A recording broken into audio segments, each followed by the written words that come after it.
Victorian women navigated menstruation with a combination of practical solutions and societal expectations, often balancing their menstrual needs with daily responsibilities.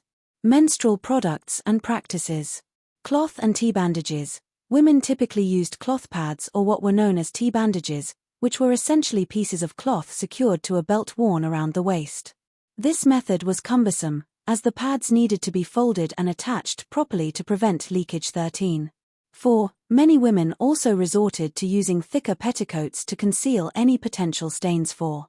Sanitary belts. From the late 19th century onwards, sanitary belts became popular. These belts held reusable pads in place but were often uncomfortable and prone to leakage. 24.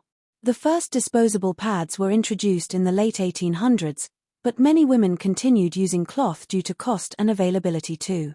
Home remedies and precautions. Victorian medical advice often suggested that women avoid activities that could halt the flow of menstruation, such as exposure to cold or engaging in strenuous work.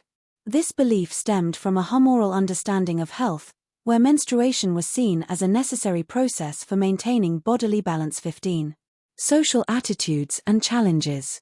Stigma and silence. Menstruation was a taboo subject during the Victorian era, leading to a lack of open discussion about it. Women often relied on mothers or older female relatives for information, as public discourse was limited. 45. Daily life.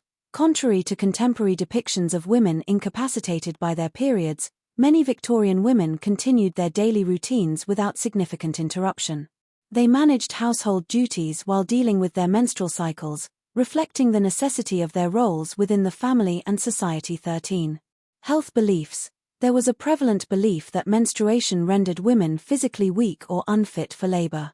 Medical professionals frequently advised rest during this time, though many women did not have the luxury to comply with such recommendations due to their responsibilities. 16. In summary, Victorian women employed various methods to manage menstruation while contending with societal norms that often stigmatized open discussion about their bodily experiences. Despite the challenges posed by inadequate products and societal expectations, they adapted their practices to maintain their daily lives. Please subscribe.